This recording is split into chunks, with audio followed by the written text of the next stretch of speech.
whether you've ever slept hungry. Yeah?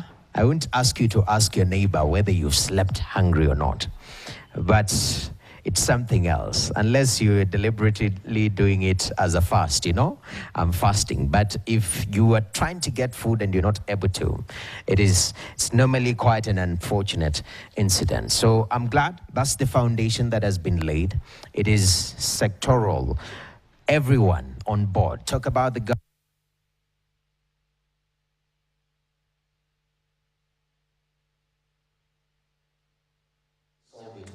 It is multi-sectoral approach, if at all we are to solve this challenge of rights to food, which we've not yet, achieved as a country. So thank you very much once again. Let us appreciate Christian Schneider, WHH Country Director. Thank you very much. Okay. So this particular moment, as Christian rightly put it, today we are here courtesy of the Rights to Food Coalition, and also from the IFA, WHH, and the Right to Food Coalition, and then it's a coalition, as the word suggests, of civil society organizations and also individuals who are committed to make sure that this issue of right to food is advanced in the country. And right now, we'd like to get some remarks from key stakeholders with us this morning. So ladies and gentlemen, I'd like to go straight to our stakeholder number one to give their remark, representing the Institute for Social Accountability. Ladies and gentlemen, help me welcome Diana Gishengo. Begin my Yes. Diana, I love this scarf. Looks very good on you. Very nice. Yeah, that's the way. Begin my coffee. Kindly appreciate her. So she's here. Funga wezi usikope. All right? I say, tufunge wezi tusikope. Once again, Diana Gishengo, the floor is yours. Tafadhali. Begin my coffee.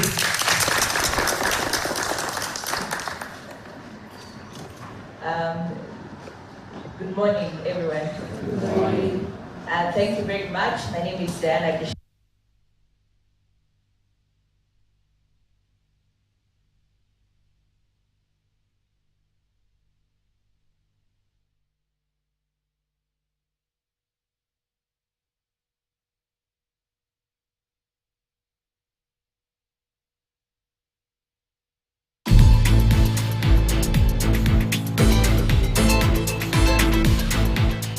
This week on Let's Be Real. It does not matter about the number of years. As long as that marriage is not registered, you might lose a case in court. Is it true that in most African families, the daughter's first bully is their mother? Kababa.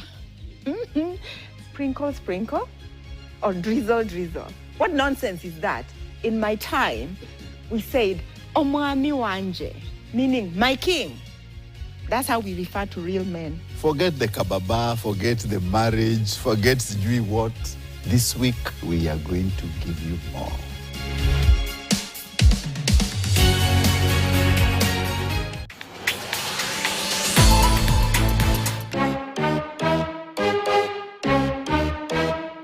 Ama kweli, ukiona vyaelea, vimeundwa. Tunatumia vifaa vya kisasa vya kidijitali katika kufundisha. Mtaala huu umeweza kumpa mwanafunzi nafasi. CBC has been introduced. Why can't we give it room? Baada ya mapishi ya siku nyingi. Mwalimu huyu mwalimu. Tungoni lo pangasa. Tunadadavua masuala ya elimu.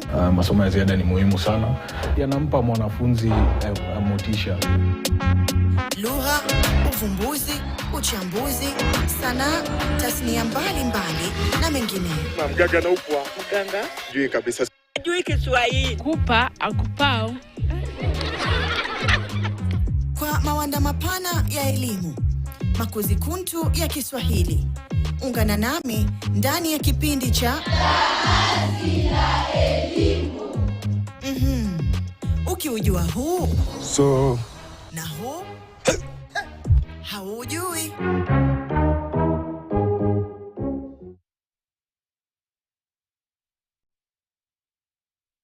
4%. Manzi yako yeupeana na confidence.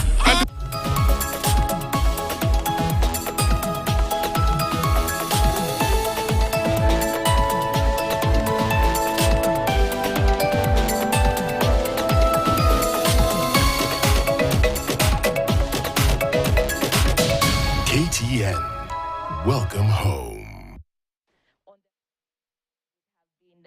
Pushbacks around that. Definitely, this report comes at a time where Kenyans are experiencing a rise in the cost of living, increased taxation, removal of subsidies, and the introduction of new laws and regulation that partly are going to take us back as a nation, as an African nation that relies on locally grown food. That, for food to be sustainable, it must be locally available. It must be, for the seeds must be locally available. If we must rely on a ship to be cleared, na sahi mmeona kuna storm US of A. If those seeds don't get here, and the rains come, we will not be able to plant. So if you think about the facets of the right to food and some of the laws that have been enacted, then they can be very, very problematic, and we must reflect whether we are coming closer or further to ensuring that we have a Kenya that has no hunger. Now, most of us in our African culture, and there are even songs about this, a hungry person has no ears. Okay? A hungry person has no ears. Have you ever tried to control a classroom or a crowd of hungry people? Of any class? Tempers flare, everything goes wrong. So we must think about the right to food as ensuring that there is actual, literal freedom from hunger. Otherwise, we'll have a nation where people do not listen to each other at all. And I was raised by my mother, who was an agricultural extension officer and a home economist. So I don't like farming, but I like founded in the agri-food system by my mother, and I had to join her on several occasions as she went about her work. Therefore, our farm in Muranga was a demonstration plot every day, and I was the laborer. Our kitchen was also a demonstration area, and I come from an area where we eat mchelenjeri. Our mchelenjeri was always very beautiful, yellow, brown, and so on. But it was yellow because it had pumpkins, and it was brown because it had beans. Remember, my mother was a home economist officer, so she understood nutrition. I have my brother who is a very good chef, and he decided I'm the one who will take over the cooking, and he cooked the typical mchelenjeri with rice and potatoes. He bought spices and food color. So my mother came and tried to eat the food. It looked beautiful. Very, very beautiful. More beautiful than maybe when we do it with pumpkins and the beans. Then my mother, when she realized the nutrition value in that rice was missing, that woman vomited. She vomited that her body, her psyche, her entire philosophy could not understand why we are eating starch alone. Okay? So our food was never very pleasant. I ate that brown, the pink thing from the banana, because she was just there. She's still very healthy, and I must say I still have we have 32 teeth. I still have my 32 teeth thanks to her farming and nutritional skills, her agricultural and nutritional skills. But how many people are at even that level in this country?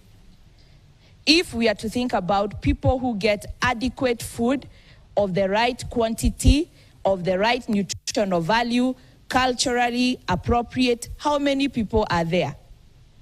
There are very, very few. I keep telling my mother, if she goes around households, She may vomit a lot, many times, because of how poorly we are doing in nutritional value. But she does understand that we still have a problem. There are households that you cannot make the same insistence as my mother, because if they get the basic starch for that day, they are okay. Think about what happens when we have disasters. But anyway, I am hoping that as we get into this particular right to food, we will focus on other linked issues. And the first one is just the cost of buying commodities like cooking oil, sugar, flour, and so on.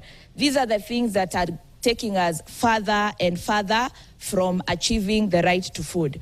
The government did indicate that they are going to subsidize production and not. My very learned friends here, including professors, why didn't we stop the president? Because the minute you remove subsidies on food, we are retrogressing on the right to food. People will not have food. It is a human right. It's an obligation of government to protect and fulfill. But then an announcement is made, oh, it is now not consumption, we are going to production. These are some of the things that have happened in the very recent past. And some of us, it is why we pushed back very, very hard against the finance bill that was to introduce motor vehicle tax, communication tax, and all those, because they affect the cost of transportation of food inputs, food products in this particular country. Something else that I would like to highlight is a number of laws. The registration of livestock. Is it for progressing the right to food or taking it back? When you must license each of your livestock with a fee, what will happen? Again, I went to my village and my father said he will sell all his chicken. He cannot pay that particular, it was a proposal. But these are the things that will happen. Or people will cut corners, and the minute households do not have a cow, they do not have a goat, they do not have that chicken that gives them eggs, we are moving, whereas this is a right that is supposed to be implemented progressively. We must safeguard the gains we have that are very, very basic and realistic. And people, we must ensure that the laws we protect and the policy are very, very specific to our context. They are very, very specific to our context. The seed law that was enacted, I don't know how that one passed some of us. I know we are, the Right to Food Coalition members are in court on this particular one, because in as much as we want to support scientific advancement, there is nothing very wrong with our seed varieties, right? Maybe those of us who are large-scale farmers, we enjoy having new breeds of wheat, new seed varieties of maize. But the majority of Kenyans are smallholder farmers. They exchange seeds. Mahindi yako ilikuwa inakaa vizuri sana last season. Sitafadhali unieke mahindi 10, nitumie, alafu anakuja anakuambia viazi yako, your sweet potatoes were very, very nice. They were even powdery. Please save some vines for me. Is there anything wrong with that? Should we legislate against it? Does it go against our values? Is it against human rights? Who are we supporting? Who are we supporting when we say we must register seed varieties? Who? Which Kenyans of the 50 million Kenyans are going to benefit when we say we are going to legislate on this. So Kenyans, let's continue rising every single day. Yesterday, the Mang bill. Mang. I didn't know. I was told by a Gen Z in our office that Mang is dengue. The bill that fell yesterday, again, trying to create settler farming for dengues. What is happening in the rice industry? And all this is driven by revenue. Please, as you report on the right to food, because you know TISA works on Okoa Uchumi, and we are concerned about the debt distress and the fiscal consolidation. Capitalism, theft by government, coupled by what the international financial institution bring to us, a culture that is foreign to us. Government has gone and said, we have a revenue, we do not have money, we have loans to pay. They have been told, cut your expenditure. They have said, no, we are able to raise revenue. They have asked, what other ways can we raise revenue? Motor vehicle, go register seeds, go make all these things. And then by saying, hungry people have no ears. A hungry Kenyan will not listen. The right for go to Geneva, and because we are live, government, if Kenyans have no food, you will not keep us off the streets. Please protect the right to food and stop passing policies, procedures, and levies that affect the right to food. You saw what happened to the avocado farmers when they rose up against the export levy. Why on earth are we introducing an export levy and who are doing so well in fruit and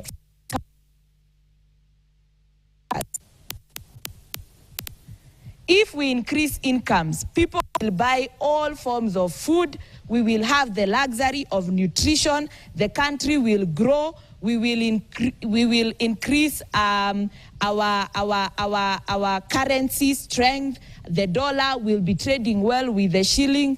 Surely, the right to food is about the majority of Kenyans. It affects the rich and the poor alike.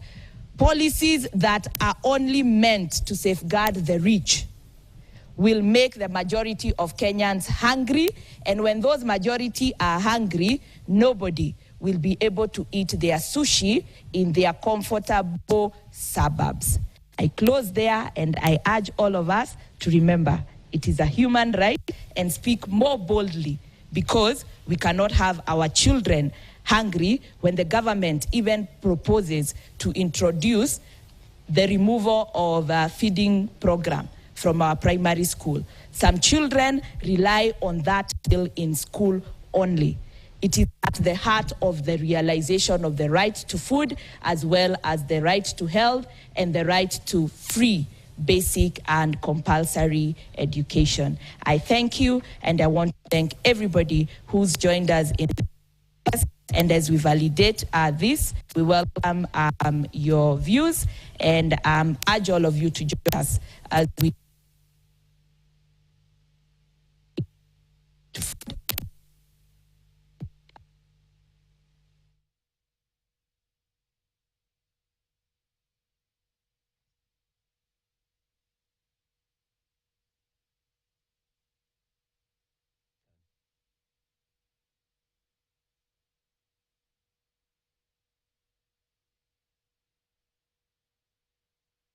holders who are coming. Of course, we have KNCHR, we have State Department of Social Services, we have people from MOALD, and also Climate Change Unit.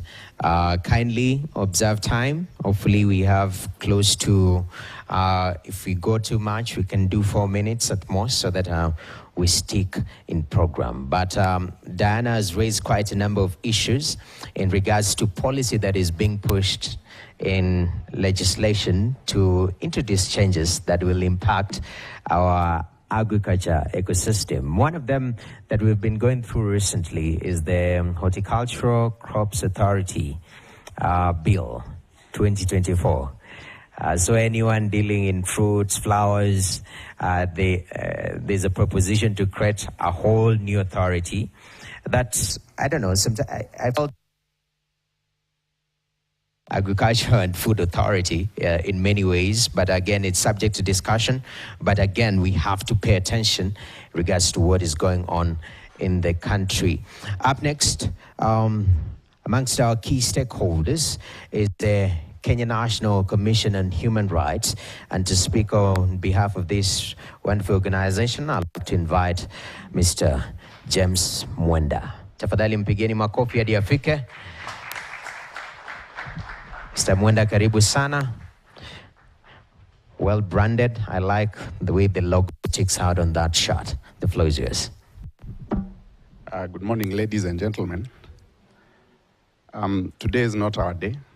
We are here to receive a report, to digest it, and to move on to implement the recommendations. The Kenya National Commission on Human Rights is a constitutional body established under Article 59 of the Constitution with a broad mandate of protection and promotion of human rights. I'll say two things.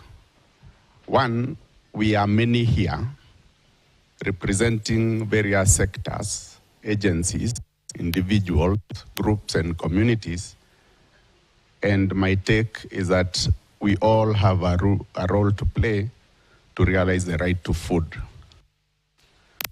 To food is not just an independent right. It's so contingent or important in the realization of other rights. In the international human rights framework, or even national, indivisibility is a critical principle.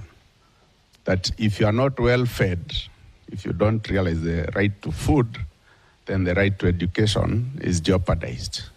The right to health is jeopardized. And the right to life itself is equally jeopardized. I agree with the report, and I think the recommendations are solid.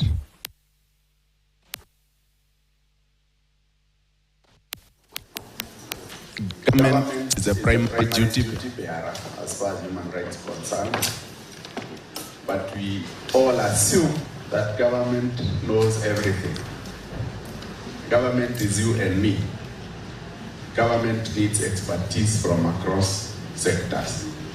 All the government will be asked and is supposed to do by obligation of the Constitution is to listen, to consolidate the voices of the people, the voices of the groups, and come up with the right policies. So that policies enhance the right to food, not threaten the right to food. That policies build the capacities of those who produce food and not threaten their capacity to produce that food. And therefore, I would urge that we all support the government, we all support civil society organizations, we all support farmers, we all support each other, because that is the rallying call across the constitutional order. Public participation is supposed to be that. And we all must rise up to do the right thing and to hold those who abuse that right accountable. And framework for the realization of human rights. And you know the principles therein: transparency, accountability, non-discrimination, all right? And the rule of law. Importantly, the rule of law. Some of us assume, or the government assumes, that the rule of law is just clapping us Kenyans when we say things that are not true, or they think are not true, or we protest. No. The rule of law is exercising the provisions of the Constitution to realize the ideals of the citizen. And those ideals include having the right to food, non-discrimination. We have seen a lot of evictions among indigenous communities for carbon credit trading, by those who live in them. We urge that the rule of law prevails. There are set guidelines, human rights tools to enable government to exercise due diligence in dealing with its interventions to meet international and national standards. So I will not go further, just urge all of us, and the Commission identifies with the scope identified in this report, all right, on what constitutes the right to food and the recommendations on what the government should do. We will continue, all of us, to work together to ensure that everybody realizes the right to food. Sometimes human rights are seen as ideal. They are not really ideal. They are realistic. They can be achieved. All of us play our critical roles the right way they are supposed to. With those many remarks, I wish us fruitful deliberations, and I wish us that that report does not form framing of, the walls the way we do to prevent cold, that you read it, implement it in your capacity. There is no capacity bigger than others. All of us play a critical role. With those, thank you very much. All right, thank you very much. James Mwenda from the Kenya National Commission on Human Rights. And he says that sometimes human rights still seems ideal, but they're very practical if we collaborate, which is very, very critical. Now, when you talk about right to food, there are barriers. And I think from our speakers, if you're paying attention, they highlighted quite a number of barriers. One that is the issue of the macroeconomic challenges. So sometimes there is liquidity in the country. Essentially, hakuna pesa mingi going around, and you find people are not able to afford this food. Sometimes it's bigger. You remember what was happening, what's been happening between Russia and Ukraine, and that trickles down to the cost of food. On matters globalization. So when that happens, as a country, as a system, we have to find ways to protect each other, especially the vulnerable. Remember, 50% of children death is a global statistic. So how can we ensure that our shield each other? And that's where social protection comes in critically. And one of actually our stakeholders that are likely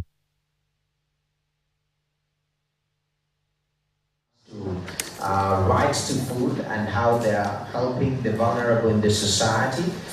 From the State Department for Social Protection, ladies and gentlemen, please help me welcome Ms. Wairimu Kamau to give her beginning makofi. Wairimu, welcome. Karibu sana. The scarf is very sustainable because it's green. The floor is yours. Thank you. Good morning, everyone. My name is Wairimu Kamau, as it has been mentioned. I'm representing my colleague, Dr. Lynette. She just informed me this morning that there was this forum, and I'm quite excited because for government to be seen to be working, we have to have that multi-sectoral approach. We can't do it alone. I'm from the Ministry of Labor, Social Protection and Senior Citizens, and in particular, State Department for Social Protection and Senior Citizens. In our department, we have two departments, that is the Social Development and Children's Services. And if there's a department that deals with the vulnerable, it is us. I'm particularly in the field, and I'm based in Nyeri. I'm the regional coordinator for Central, and we interact with the really most vulnerable people in the society, those people who do not get 3 meals in a day. One of us has talked about, have you ever slept hungry? I can assure you that most of us who are seated here, we sleep hungry because we want to. And we do the IF. There's this word called IF that everyone is trying to do so that we keep shape. But there are those ones, and quite a number in the rural areas, who are sleeping hungry, not because they want, but because they do not have. As a department, we do a lot. We are trying to do what we can. And again, as it has been alluded before, we can't do it alone. We need a multi-sectoral approach, you and I, to make sure that all of us are in a safer space. We are keen in registering groups, community groups, and we say these community groups, once they come together, once individuals come together, they're able to bring in their resources together, and they, like the Kiswahili saying that says, haba na haba, hujaza kibaba. They empower one another, and we have seen people who are down being raised and their status and their livelihoods being improved. As a government, we have a very popular program, and we call it cash transfer. And it's really normally it's more known to the you and me as Inua Jamii. In the Inua Jamii program, we reach out to 3 vulnerable groups, and that is the giving some little stipends every month to children who are total orphans and very vulnerable. We also reach out to the persons with severe disabilities, those people who need 24-hour care. And the one that is really most known to majority of us is cash transfer to the older persons. That is the plus 70. And I believe that most of us, in a few years to come, we shall all be clients. We shall all be our clients, I included. Of course, we reach out to the ones who do not have pensions. And for the older persons, it's everyone who is plus 70. And we only give 2,000. 2,000 may look very little money, but let me ask you, you come giving me 2,000 every month and you feel the pinch. That 2,000 to a rural person, to a really needy person, it helps a lot, and it eventually makes them put something on the table, something on the plate, and a lot of our older persons, I can assure you, their years have been increased, their lifespan has been increased as a result. We have many other programs, but I thought in this one, because of time, I needed to mention one that the government has been doing together with the World Bank, and we call it Economic Inclusion Program, where we reach out to the extreme poor. And the extreme poor, when you hear the word extreme poor, for sure, food must be such an issue to the extreme poor. It has been piloted in 5 counties, and I'm happy to report that Central Province normally is always left out because people think Central Province has, there is a lot of affluence. But incidentally, we still have quite a number of us in the central region that are quite needy and are living below the poverty line. We have 5 counties, and one of them is Muranga. So Muranga, I've seen a girl from Muranga. We are there in 2 sub-counties, that is Maragua and Muranga East and Muranga South, Kiharu and Maragua. What do we do when we get to the extreme poor? We are trying to graduate them from the poverty line to at least being able to get 3 meals in a day. They're able to take their children to schools. They're able to improve livelihoods. We are reaching out, or we've been reaching out to households. Then from the household, you get participants, and then we encourage them to get into agribusiness, or businesses that are agricultural based. It has worked, and we have been giving them an asset transfer of 30,000. And for those ones who are not in the Inua Jamii program, they are being put on consumption support of 2,000 per month, which is making sure that, or we are trying to ensure that they do not touch on the asset money or on the business money, so that at least they have the 2,000 per month to sustain their day-to-day upkeep. And all this is to ensure that there is food security, they are living a decent life. I'm excited, as I say, to be in this forum because, as I said, I work with the most vulnerable, and I want to see what the report has for us so that we can implement as much as we can. Kenyans are known to have very good documents. Implementation is normally the issue. Thank you very much. I want to wish all of us well as we deliberate on what the report has and as we launch it and as we go out to implement whatever is there. Thank you. Asante sana. Ms. Wairimu Kamau. She says Kenyans are known to have very good reports, but the implementation is where we draw the line. Tell your neighbor, implementation is where you draw the line. We need to do better, okay?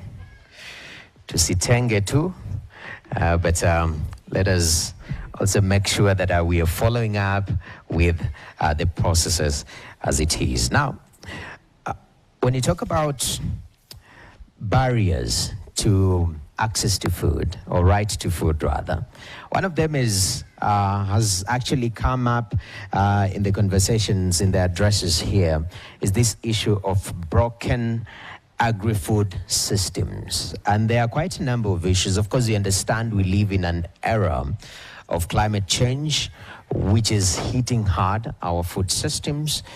We understand that even the management, how we do our farming, is also becoming of concern. So our soil is degrading at a faster rate than ever before, which is a huge concern. And we need to fix this system, okay?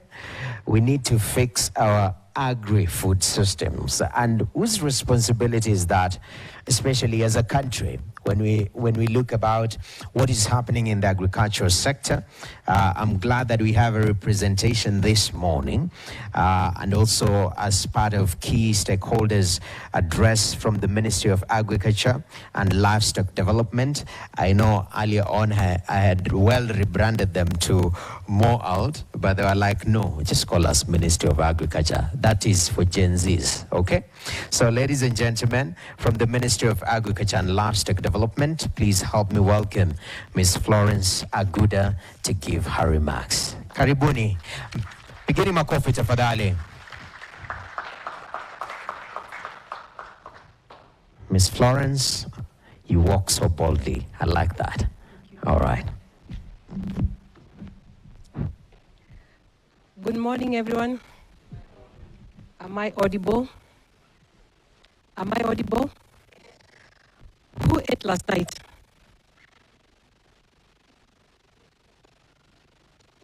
What did you eat? What kind of food?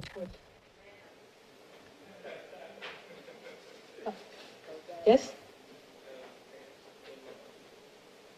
He ate the normal. Somebody somewhere. Mark, what did you eat last night? Githeri. Githeri is made of?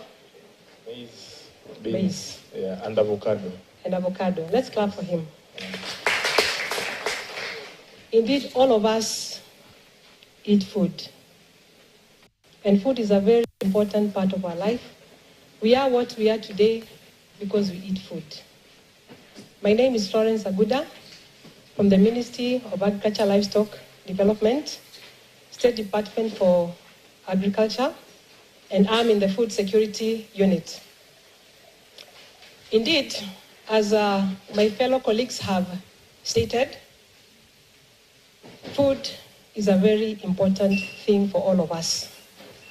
And in Kenya, food security has continued to face a lot of vulnerabilities. We last year we lost a lot of farmland. We have drought. We came from the worst drought in the 40 years. Agriculture is also facing the issue of population growth. The size of Kenya is constant, but the population is increasing, resulting to fragmentation of land, especially the farming land, and also urbanization. When we look at, I think we're in Kiambu, a nearby county, Kiambu, where we have concrete farms. Everybody is turning their farm into an apartment or so. All these are impacting on the food security of our nation. Globally, we have had events which have also affected food security. I think it's still going on, the Russia-Ukraine war, that continues to impact on our food systems up to today. We have the COVID-19, whose effects are still being felt up to now. We have still not recovered yet. And now there is an emerging one called Mpox. We are praying God that it doesn't anchor in our nation. As a Ministry of Agriculture, food security is one of our core mandates. And we have put a lot of efforts to ensure that Kenyans are able to have food in the right quantity, sufficient right quantity, meeting their dietary requirements. Simutupigia makofi.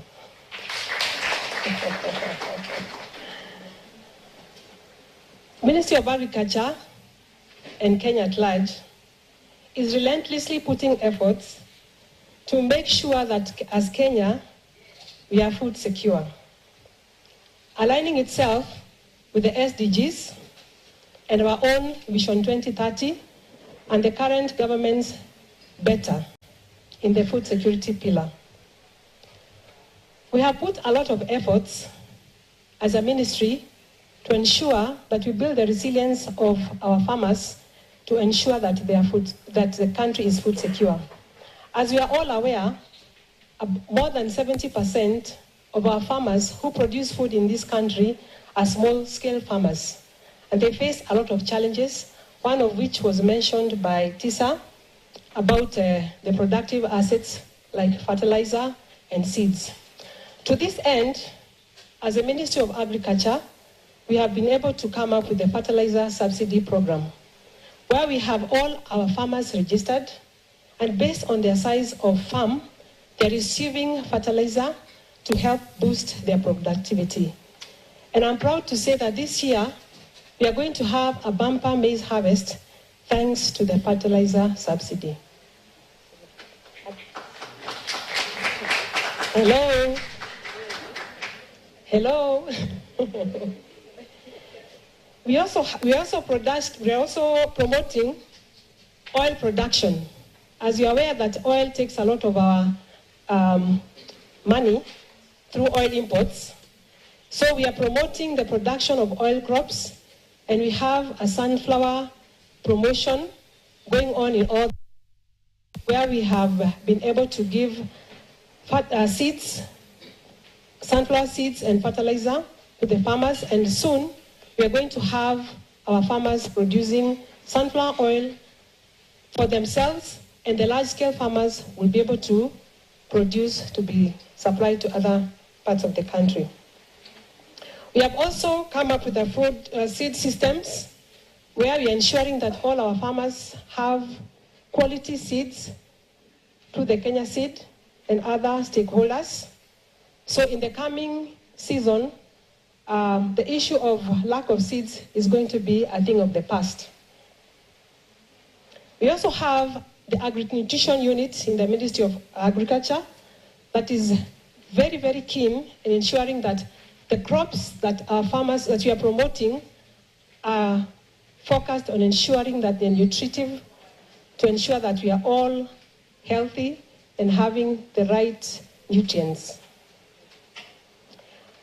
The State Department of Agriculture also has a resilience program where they are promoting food production in the ASAL areas, the FSRLP program, which is already rolled out, and soon we are going to see a change in the food security in the ASAL areas.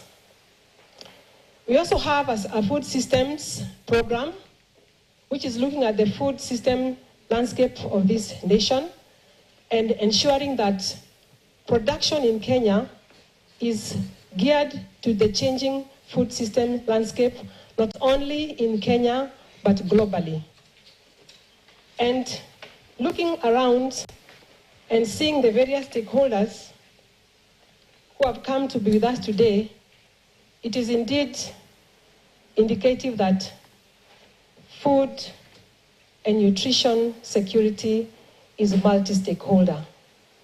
And to this end, I'm really proud to be part of this gathering today in coming to launch the Right to Food report and ensuring that it is actually going to be implemented, because together we can be able to change the food and nutrition security status of this nation from where it is to a higher level.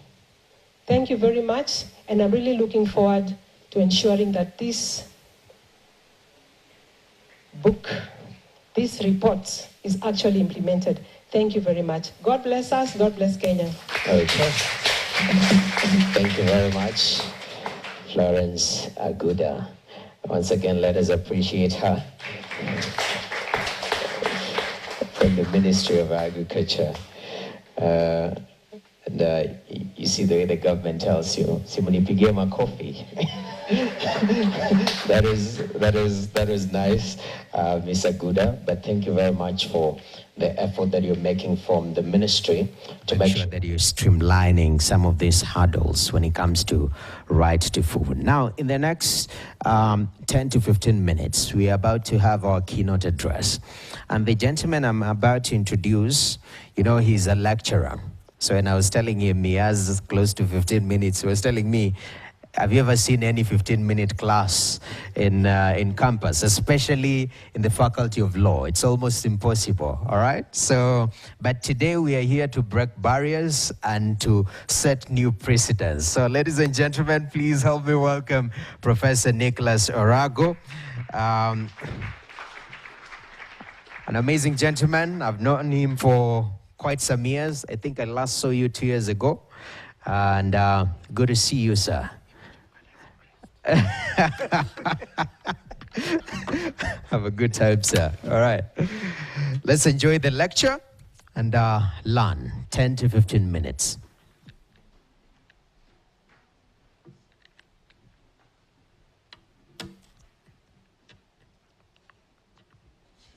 Okay. Have to make sure that the PowerPoint is on point and it's about to get powerful. Good morning, everyone. I didn't want to say what I ate because I didn't eat healthy, and I was afraid. So my name is Nicholas Orago. I'm Associate Professor of Law at Maseno University School of Law. I'm also the Dean of the School of Law at Maseno University. But it's a privilege for me to be here today. There's a saying that goes that people went to a conference in Nigeria. So it was a human rights conference, and a substantive amount of people had come, actually. And the presenter, the person who was doing the training, was talking about human rights and human beings. So there's human rights of human beings. And this lady listened very carefully to this story about human rights that belongs to each and every human being. But at the end of the day, they left. And when she got home, she was asked, okay, so what was the conference about? And then she said, they kept talking about human rights and human beings, but we didn't eat any. And so she was expecting rice and beans for humans, but there was no rice and beans for humans. So substantively, as we talk about the right to food, are we talking about a mirage, or is it an objective that we can be able to achieve? So substantively, if we look at the right to food as we know it, the challenges in feeding the population is a global challenge. It's not just a challenge that is at a national level. So the prevalence of hunger is across board. It's a global issue because it's not concerned with the availability of food only. It's substantively concerned with access to entitlements. Do you have sufficient entitlements to be able to feed yourself and your family? And that's the crux of the right to food as we talk about it. Because the food might be available. Are you able to access it? Is it food that is substantively acceptable to you as a person in your culture? So those who have food, those who have access to resources eat and they live. And some walk to burn the food, while those who have no access to resources starve and die or live lives that are not lives of dignity. And so globally, the moderator had talked about 1 person in 11 being food insecure. But if you look substantively at the map that I have, the sub-Saharan African situation is extreme, but not only extreme, it's not improving. You see that substantively more and more people are getting to a place where they have severe food insecurity. So the prevalence in Africa is about 1 person in every 5 is either moderately or severely food insecure. And food insecurity is also gendered in nature. Women suffer more because women have substantively the responsibility to feed their families. And so they suffer more in terms of food insecurity and being unable to substantively realize their right to food, because women will give up their food for their children to eat. Men will not. They'll go do nyama choma somewhere and only come home a bit drunk and ask, umepika nini? Mi naenda kulala, si ndio? We know the men that we live with. So food security situation is dire in Kenya. Almost half the country is either in extreme or critical food insecurity situation, with malnutrition and undernutrition being a critical challenge. The speakers before me have already talked about the substantive challenges that we have, the reason why we have the inability substantively to feed ourselves. And people have talked about poverty. We are looking at multi-dimensional poverty, which food poverty is included, which makes it almost impossible for people to be able to feed themselves. We are talking about bad governance and loss of resources due to corruption.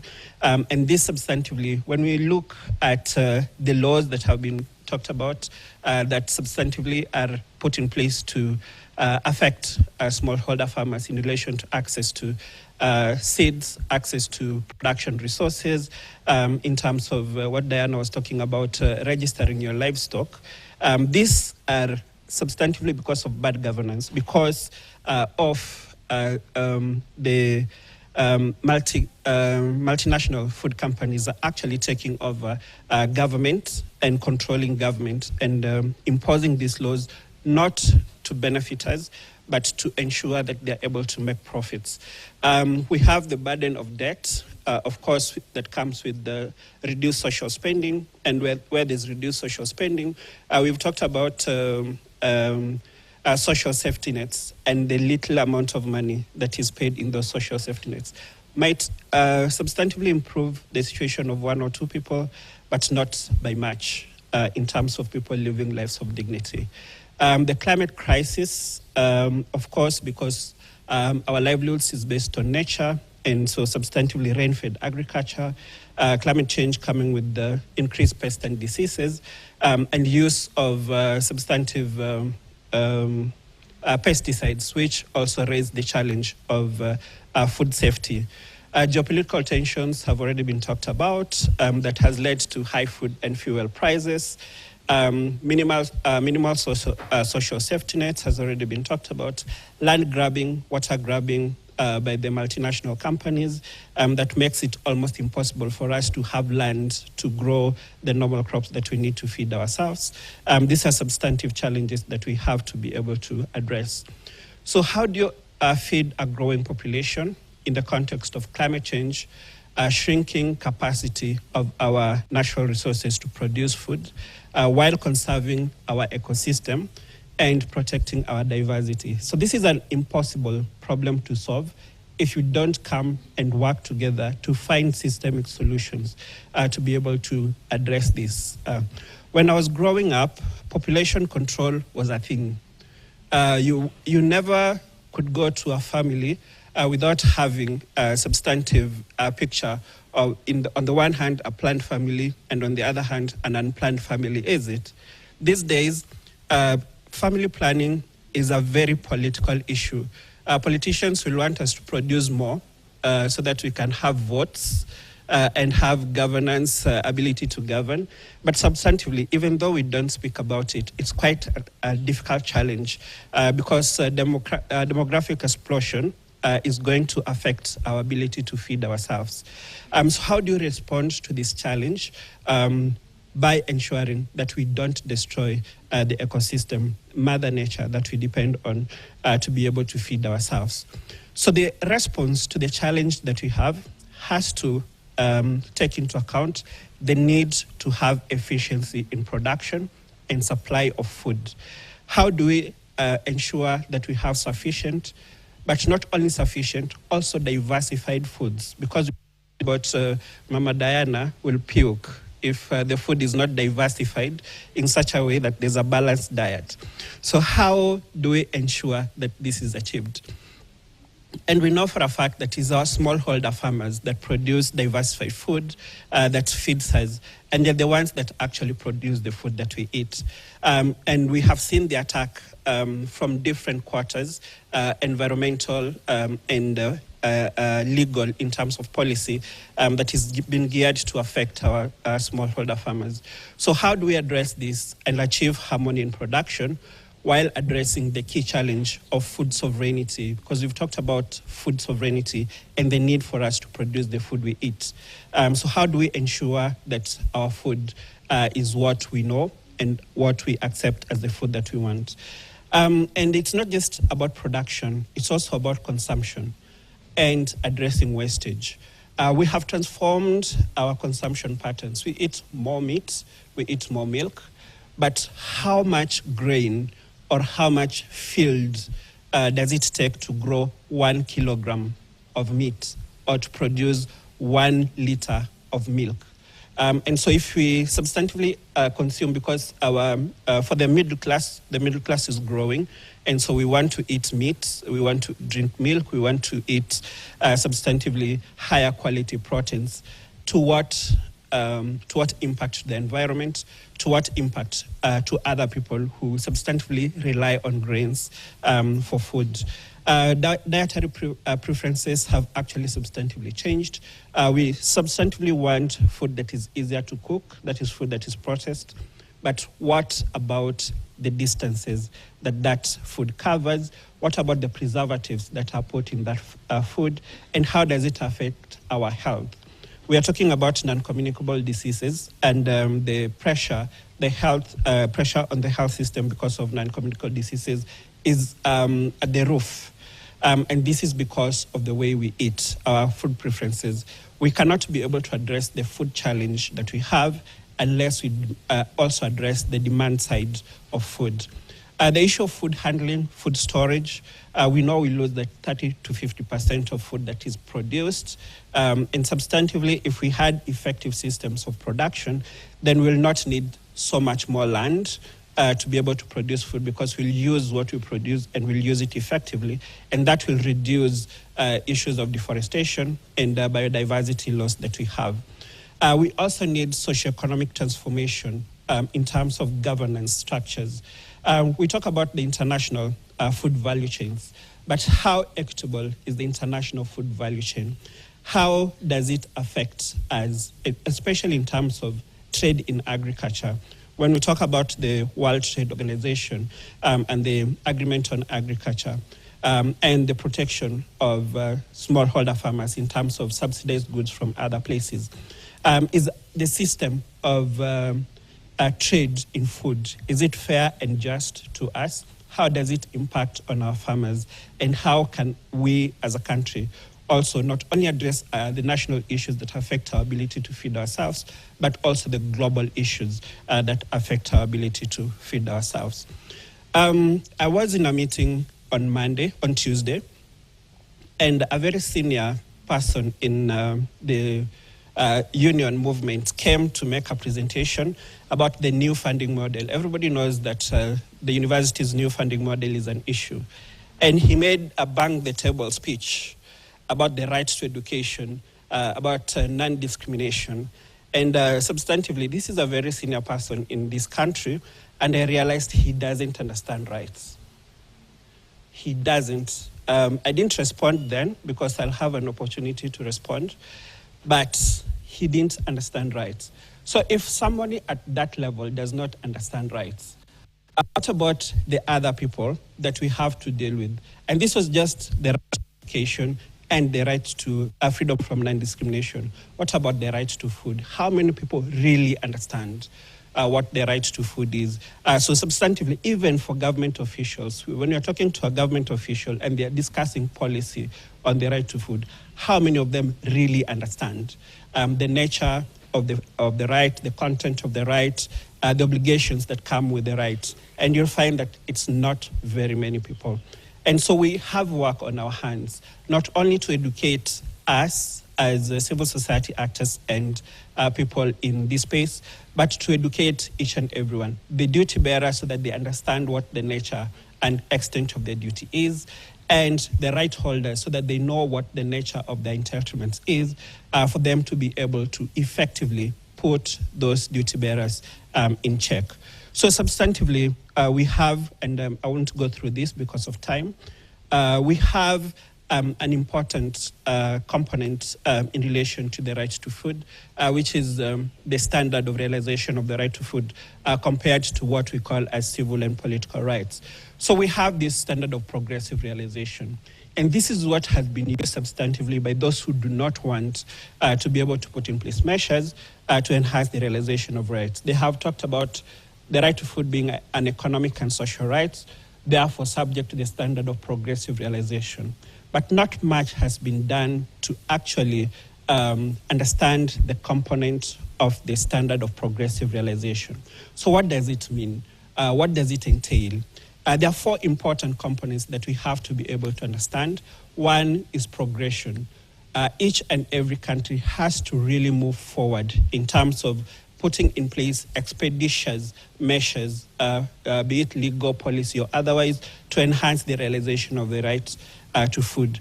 And this requires that the conditions are improved continuously. But we have seen the map. We have seen from 2015 to 2023, the extreme hunger has been on the rise. Moderate hunger has been on the rise. Why is it that way, despite the fact that we need to put in place expeditious measures to enhance the realization of food? Then we have the responsibility in the context of this expeditious work to take steps, legislative, administrative, remedial, programmatic, to enhance the realization of the right to food. It requires that there's a plan that is deliberate, that is concrete, that is targeted, and that must be capable of realizing the right to food. We have the criteria that has been put in place to enhance the realization of the right to food and other economic and social rights, was put together by the Constitutional Court of South Africa in the Grootboom case. And also because of time, I'll not be able to go through this, but do we have a plan in the country to enable us actually realize the right to food? Is there a plan that we can actually criticize in terms of these criteria for us to be able to ensure that there's a plan? It gives responsibilities to the different players in the international community at the local level to enhance the realization of the right to food. And if we don't have a plan, then substantively, how can we be able to tell whether we are moving in the right direction or we are moving in the wrong direction? Progressive realization talks about availability of resources, yes, and gives the margin of appreciation to states, but it also requires that for those who are considered to be vulnerable in society, that there is immediate response to their challenge. If you look at Article 21, sub-Article 3 of our own Constitution, it requires the state and state officers to put in place measures as a priority to meet the urgent needs of the most vulnerable in that or are people still struggling in order for them to be able to realize their right to food.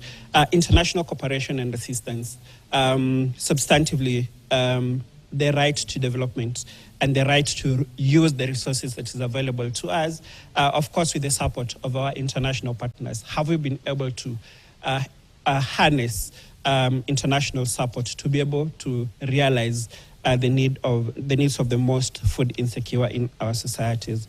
So substantively, this is the last slide, my friend. And I was telling him I look different because the image of God has increased. So we talk about the right to food and for us to be able to use a rights-based approach. And my friend Clinton is going to talk substantively about the legal and policy framework on the right to food. But that legal and policy framework that Clinton is going to talk about enables us to take up a rights-based approach to the realization of the right to food, to empower the most food insecure, to know about their entitlements, and to put or to hold accountable those who hold the reins of power for them to be able to enhance the realization of their rights. And also we need to empower the duty bearers for them to understand what their right to food is, what their responsibilities is in the context of the right to food, for them to be able to substantively put in place the necessary measures to enhance the realization of the right to food. So because of time, I'll stop here. All right. I hope... You've done well, Professor Nicholas. Shrinking our 1 hour presentation to 15 minutes is done an amazing Fadhali. Thank you, sir. So,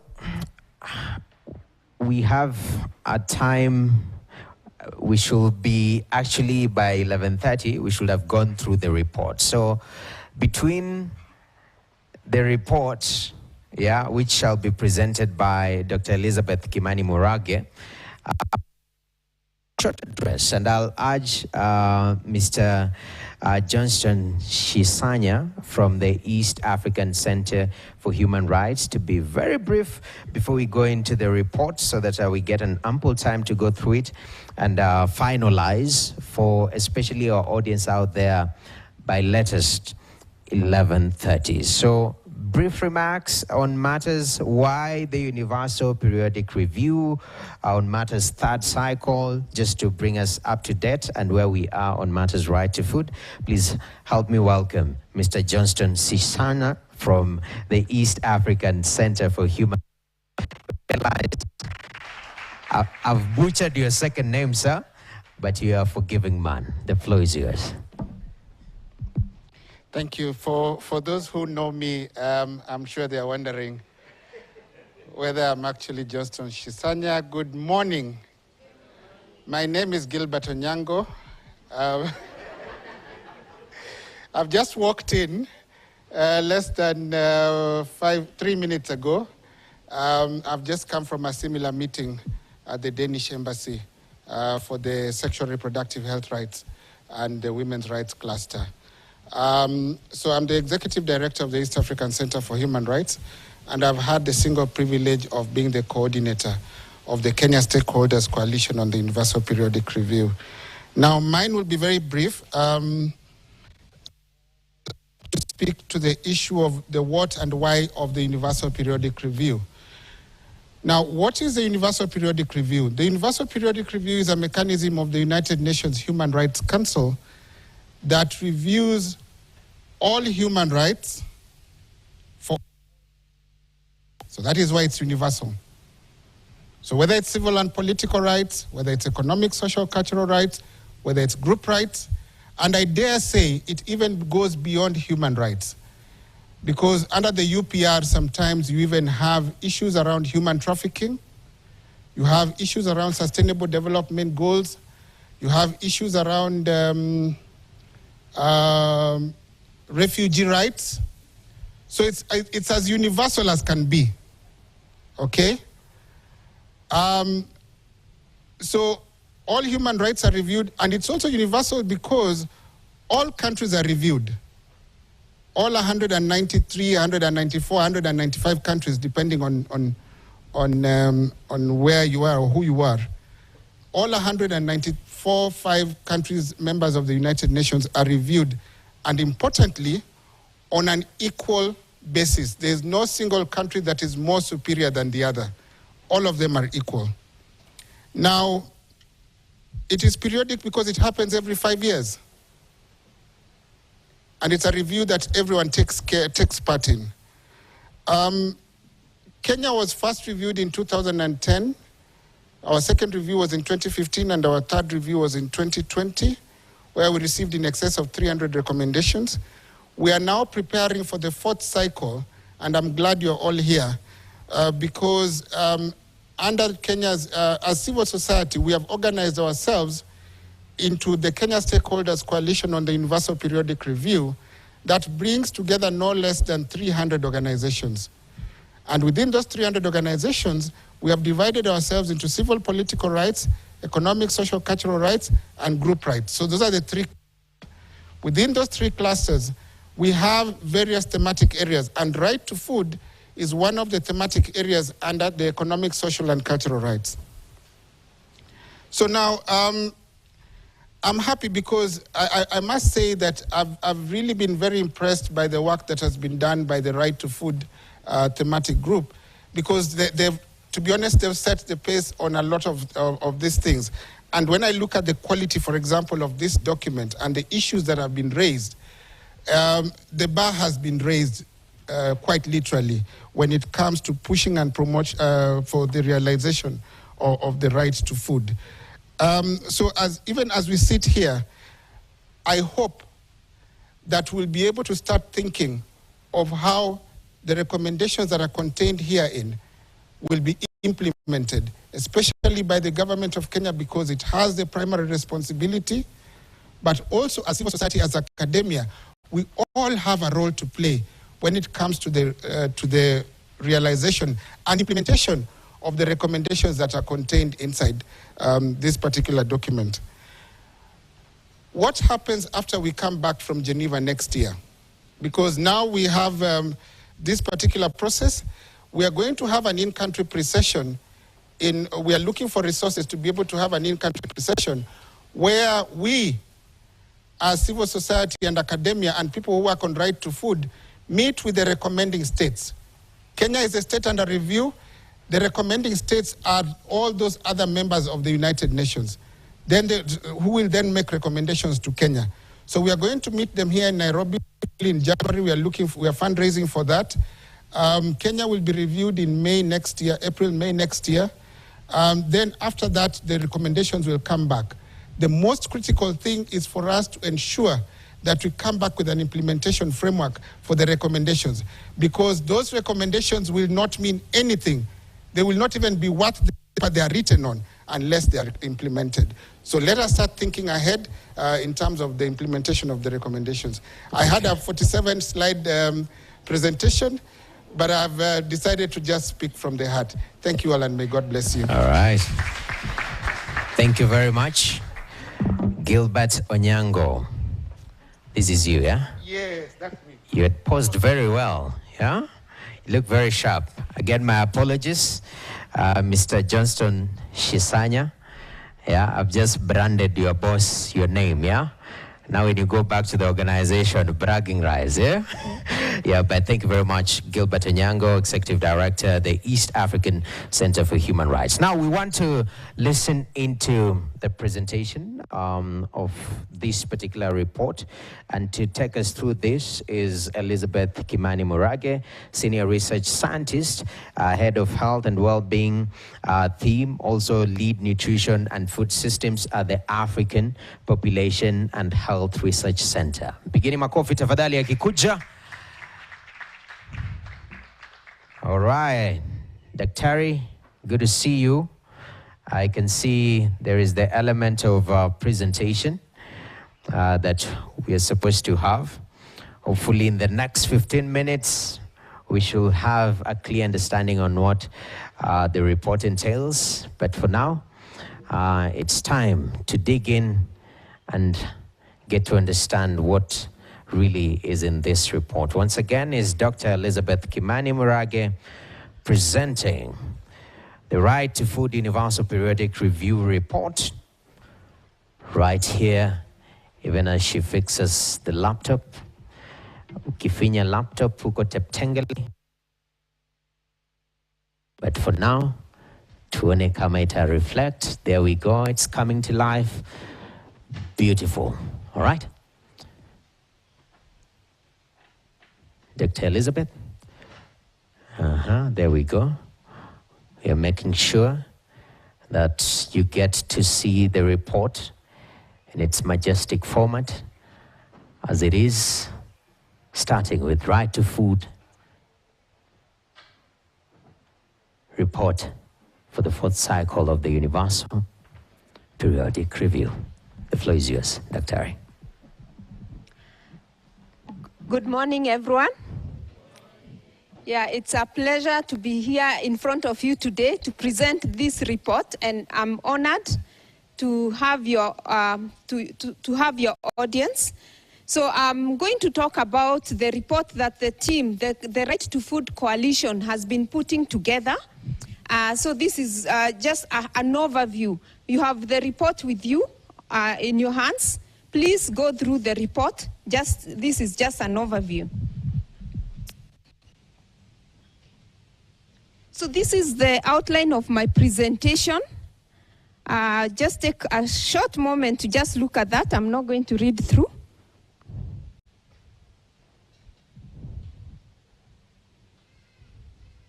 But just to highlight that, I'm going to actually highlight challenges and also give some recommendations. To start with, I want to start with this comment by our Professor Wangari Maathai, late Professor Wangari Maathai. She was a human rights activist, and she really did a lot for this country in terms of ensuring that we have human rights respected in this country. She was really instrumental in bringing this to the fore. She said, human rights are not rights that are put on the table for people to enjoy.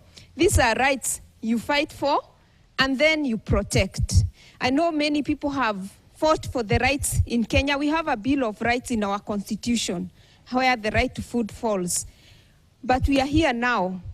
Wangari Maathai and many other people may have done the fight, but we are here now to protect the rights. So just very briefly about the pillars and elements of the right to food, because the report really focuses on this.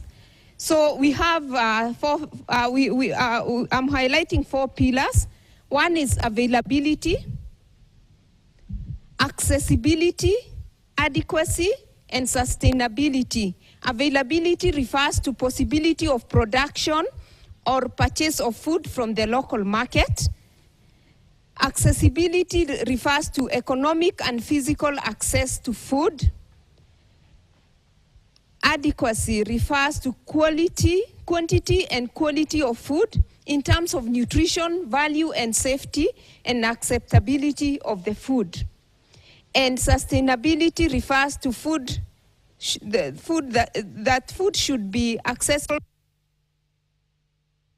generations. That's where also these issues of climate change and sustainability in that perspective comes in. So just a very brief highlight of the constitutional provisions on the right to food. We have Article 43 that provides for the right to be free from hunger and the right to adequate food. And many people have talked about people being hungry. People should not sleep hungry or stay hungry. We have a right to food in the Constitution, and we should be free from hunger. And we have Article 53 that talks about the right to basic nutrition for the children. We also have additional rights in the Constitution that still continues to protect these rights. And one is around recognizing and protecting the ownership of indigenous seeds and plant varieties. And these seeds are really the most fundamental part of our food system. So if we don't protect our food, our seeds, we cannot talk about having the right to food. So we have constitutional obligations for the government. For the duty bearers, and the duty bearers is a state. It is the duty of the state to respect, protect, promote, and fulfill the rights are provided in Article 43, where the right to food falls generally. And the state shall take legislative, policy, and other measures, including the setting of standards to achieve the progressive realization of the right to food. Professor Orago has talked about the progressive realization. So it's a responsibility. And the duty to address the needs of vulnerable groups within the society. This is part of the right-based approach. And enact and implement legislation to fulfill its international obligations in respect to human rights and fundamental freedoms. So I'm going to now just briefly talk about the report. So the right to food in the third cycle, that is in 2020, presented 6 recommendations to the Kenyan government on the right to food. The government of Kenya picked 2, and this is the focus of our report. So the first of those recommendations was advance efforts aimed at growing the economy and enhancing food security. And the second was continue the efforts to end malnutrition in all vulnerable layers of society. So those were the 2 recommendations that the government of Kenya committed to. So we are going to just give a highlight of how we how we are progressing on this. And it's highlighted in the report. So what I'm going to really report on is very, very brief. On the first one, advance efforts aimed at growing the economy and enhancing food security. The recommendation has partially been implemented. There are significant investment plans to increase productivity through fertilizer subsidies. So we heard about the Ministry of Agriculture implemented this approach to enhance fertilizer subsidies, but of course we know some of the challenges that have been reported with regards to the fertilizer subsidy in terms of implementation, but also the challenges we had with the quality of the fertilizers. There are austerity measures that have been impacted negatively by reducing allocations to the agricultural sector and key sector related to the right to food. We heard of those austerity measures when we were talking about the finance bill and all that. There were some austerity measures that were put in place. And these are in terms of being able to deal with our debts. We have had austerity measures that have curtailed the progress. A high cost of living has reduced the purchasing power of households. I can't I can't overemphasize the issue of standard of living and how it's really impacting on our food and the right to food issues. On the second one, is continue the efforts to end malnutrition in all vulnerable layers of the society. The recommendation is in the process of being implemented, but not fully implemented. The state made gains with the implementation of the Kenya Nutrition Action Plan 2018 to 2022, which birthed county nutrition action plans in many counties. The COVID-19 pandemic, a prolonged drought and budget cuts to key social sectors are putting at risk vulnerable groups. So we know there are these efforts. A lot has been done with the plans that have been put in place by the government, but there are still many gaps that exist and also many challenges that are challenging the progress. In terms of some of the challenges in availability of food, we have the Kenya agri-food systems are highly vulnerable to climate change and unsustainable practices. And this is because of the over-reliance on rain-fed agriculture. We have, despite agriculture being very important for our economy, investment is declining. We are not able to meet the obligations that like the Malabo declaration of allocating 10% of our budget to agriculture. We have not been able to meet those kind of obligations. We have issues of land access, displacement, and poverty. In terms of adequacy of food, we have challenges. Kenya faces rising undernutrition, especially among vulnerable populations. For example, in drylands, you've seen in the past years, we have seen reports from the media about people livestock dying of hunger, and that really affects the human life, the human food security, and we have also heard of even people dying of hunger. An increasing consumption of ultra-processed foods. We have these kind of foods in our food system, and they are increasing.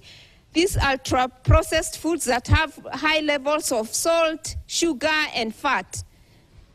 And weak regulation and enforcement of agrochemicals and food safety standards. You heard of the toxic business. I'm sure many of you in the media, you saw the toxic business features. So we still have these toxic agrochemicals in our food system. In terms of challenges with access to food, essential foods are increasingly unaffordable for low-income households, and we have rising cost of living and cost of food. The government fiscal policies, including aggressive taxation and subsidy removal, exacerbate food insecurity. We have been fighting in the last few years, we've been fighting about these issues of taxation. You also know about the Gen Z movement and all that, really because of the rising standard of living and overtaxation that has really affected food security. Limited social safety nets and underdevelopment in arid and semi-arid regions. This also leave many people vulnerable. And then we have lack of a legal framework for the right to food. We know that we have the constitutional provision on the right to food, but there is the mandate to actually be able to put in place regulations and legislative measures to be able to actualize the rights. But we don't have, at the moment, we don't have a framework law on the right to food. So in terms of recommendations, we Recommendation 1, we are asking the government to fast-track the transition to agroecology. We talked about, in the challenges, we talked about these issues of agrochemicals, and we also we have also talked about the issues of people not being able to afford food. There is no equity in the food system. So we are asking the government to fast-track this process of agroecology and finalizing the implementation and national agroecology strategy for food systems transformation. We are in this era that we really need to transform our food systems to be equitable, to be nourishing, to be regenerative, to be sustainable. So all that, we need to such kind of policies to be put in place. I know we are aware that the strategy has been put in place, has been developed, but we need fast tracking of its finalization and implementation. Recommendation 2 is on the, we are asking the government to fully devolve the agricultural sector functions and resources. This has not been fully devolved. We are also asking the government to recommit to the Comprehensive African Agriculture Development Program, CADEP, in the 2025 Kampala process by allocating at least 10% of the budget to the agriculture sector. That is very important. If we have to actually talk about the right to food being actualized, we have to be able to allocate more funding to the agriculture sector, and the money is used for the right purposes. Recommendation 3, the government should develop a nutrient profile model to establish thresholds for nutrients in ultra-processed foods, and should develop standards for front of the pack labels, and also regulations to restrict unhealthy marketing of unhealthy foods for children. We are aware that this is in the progress. There have been efforts by the government, the Ministry of Health, to come up with this, but we also want this to be fast-tracked. We want to see these like the front of pack labels in our markets. Recommendation 4, the government should revise the National Social Protection Policy to increase the amount and coverage of the annual Jamii Cash, Inua Jamii Cash Transfer Program. Recommendation 5, the government should promote and incentivize the production and consumption of diverse indigenous foods. We want promotion of these indigenous foods, and it goes back to the Constitution, Article 11 of the Constitution, promoting our culture. And our culture, food is really primary for our culture. And we are also asking, the government to promote procurement and consumption of diverse foods in public schools, hospitals, and prisons, and other public institutions. If you are able to, if you promote the food security in this country, we can be able to enhance the diversity of this. From a human rights-based approach, from a right to food-based approach, adequacy of food, it's not just food, it's also food that is diverse and it's nutritious.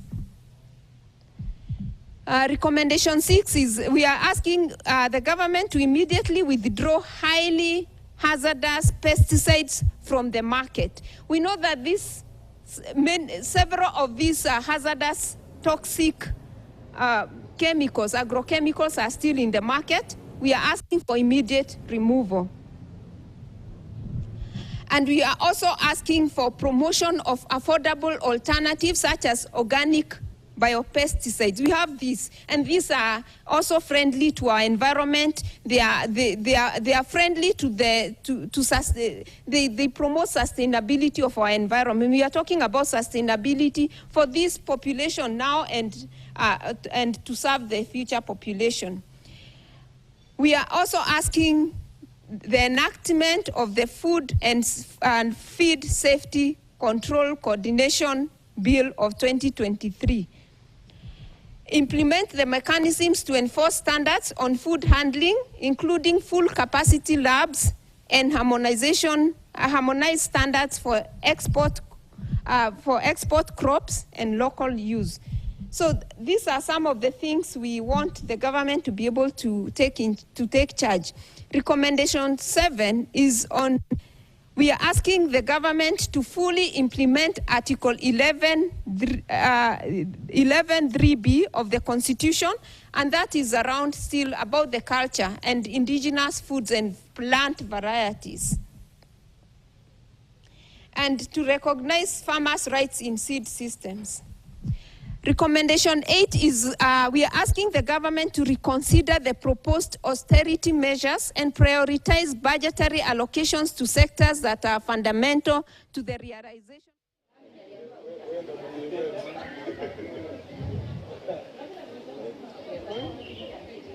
All right, definitely we are on the sidelines of the launch of the Right to Food Universal Periodic Review Report. And just even as we come to a conclusion of this is a critical report, essentially making sure that Kenyans are not going to bed hungry. In sub-Saharan Africa, it's actually 1 in every 5 people are sleeping hungry. And this report provides a framework on how we can better or move forward in regards to access right to food. Right now I'm joined by Njeri Karanu from the Right to Food Coalition. You guys have been launching this report.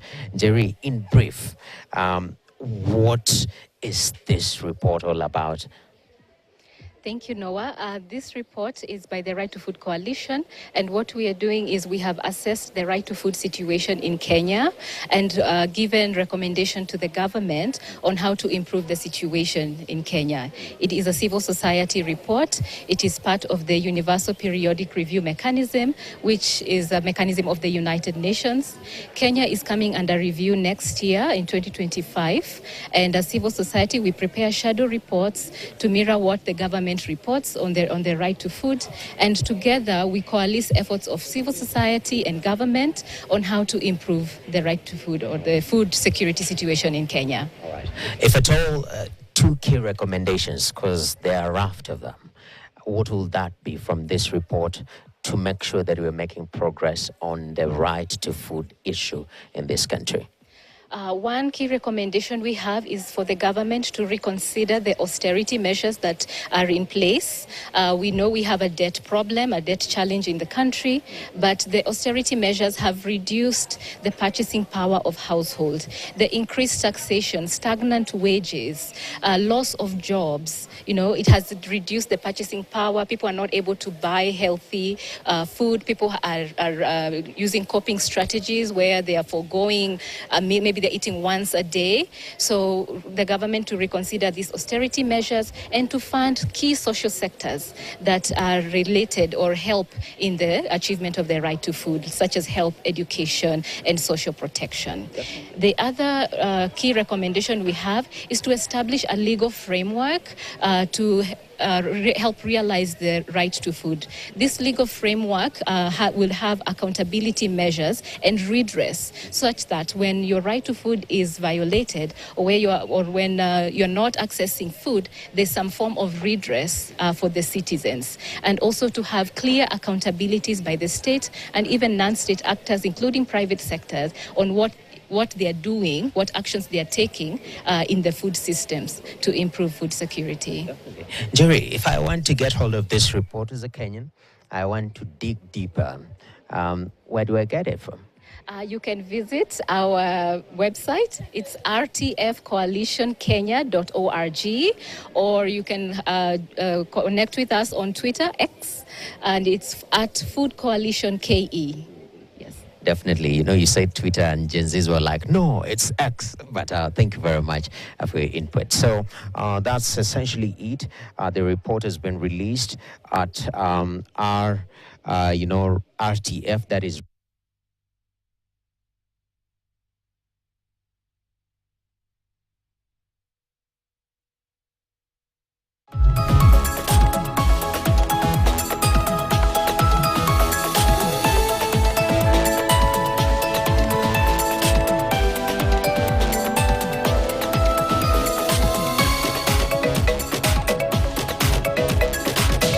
KTN. Welcome home. On September 27th, the Right to Food Coalition and partners will launch the Right to Food Universal Periodic Review Report. The report comprehensively assesses our country's progress and challenges in realizing the right to food for all, which is in line with the international human rights standards. It also highlights key recommendations and strategies for improving access to nutritious food, addressing food insecurity, and ensuring sustainable food systems. Please join us live on KTN as we bring this event to you from the Safari Park Hotel starting at 10 a.m. When it comes to service, delivery matters. And at Standard Courier Service, we deliver on time and never take forever without losing your packages or taking you in circles. So you never have to keep guessing if you made the right choice for your deliveries, because we never cut corners when it comes to you. And get it all countrywide by dialing 0793 599 684 for the Standard Courier Services. Efficient, flexible, 24/7.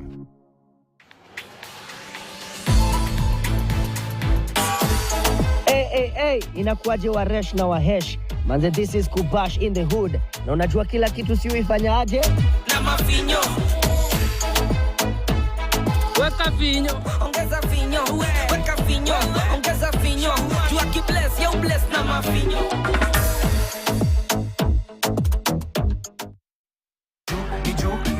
Ni juicy.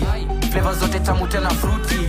Are you bored? Kuna vitu zinakuudhi, sijali my bro, hebu kama taka juicy juu ni juicy.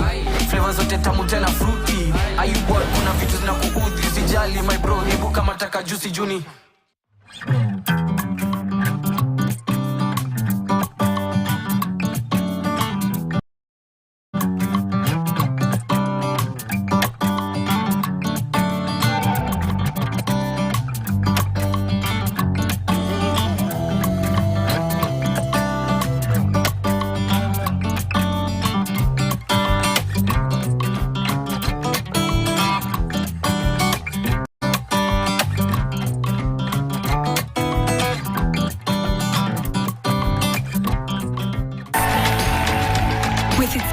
soft texture and 3 times faster absorbent channels, the new Morphix diapers help to prevent rash.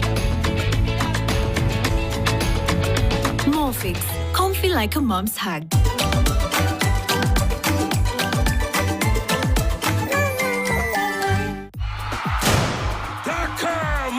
Virahisi uko na nafasi 3 ya kuwa millionaire kila hour. Usipitwe, cheza Daka, ushike mita yako sasa. Chagua nambari zako 4 za bahati and win up to 10 million every 20 minutes. Nenda kwenye paybill 440440 account KTN amount. Cheza na shilingi 20 hadi shilingi 2000 na ushinde mamilioni. Daka Mita, kuwa bingwa.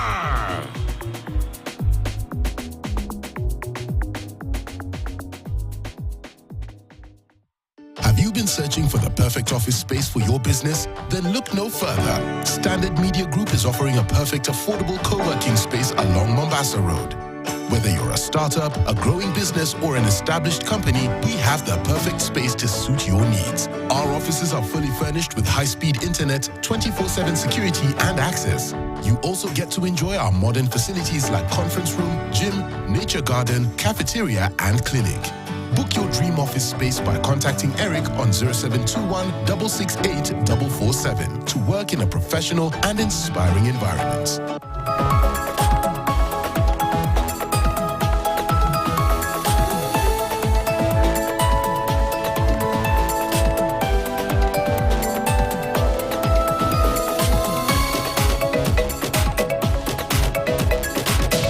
KTN, welcome home.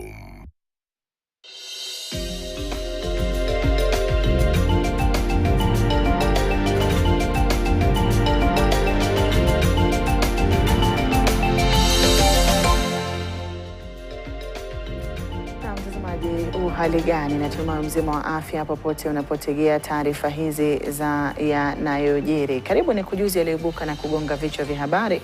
Jina langu ni Hadia Mwasiwa. Na moja kwa moja tuanze na taarifa hii ambapo waziri wa kawi Opiyo Wandayi amekanusha kuwa kuna uhaba wa mafuta ya ndege kama ilivyodaiwa Alhamisi asubuhi na baadhi ya mashirika ya ndege humu nchini. Wandayi alisema kulikuwa na tatizo dogo la valvu ya kusukuma mafuta kwenye uwanja wa ndege, hali iliyosababisha baadhi ya ndege kuchelewa, lakini tatizo hilo lilitatuliwa katika muda wa saa 1:30. Safari kadhaa za ndege za ndani katika uwanja wa ndege wa kimataifa wa Jomo Kenyatta zilicheleweshwa kufuatia kucheleweshwa kwa kutengenezwa kwa bomba hilo la mafuta. Already refined oil products into the country rather than import crude oil and undertake refinery of the same. So we have made a strategic decision as a government to continue with the importation of refined oil products. And therefore, the refinery business in this place will no longer be there, as a matter of fact. And therefore, we have embarked on a very ambitious process to convert these facilities that you see here, especially these oil tanks, from crude oil tanks to refined oil, petroleum tanks. And we have made very good progress. What we are working on currently is basically to do the final bit before we start pumping oil into this facility. Na familia, marafiki na jamaa wa marehemu Ezra Kabuga walikusanyika kwa ajili ya misa ya kumwenzi mwakilishi huyo maalum katika bunge la kaunti ya Kiambu. Kabuga alikumbwa na vile alikumbukwa kuwa mkakamavu akiwa na viongozi kwenye shughuli hiyo ambayo ilifanyika katika eneo la Kiambu, na mtumishi wa dhati wa Mungu. Kabuga aliaga dunia katika ajali ya barabarani. Kamanda wa polisi wa kaunti ndogo ya Juja, Michael Mwaura, aliripoti kuwa ajali hiyo ilitokea Jumapili tarehe 22 mwendo wa saa 12 asubuhi karibu na shule ya upili ya Mangu.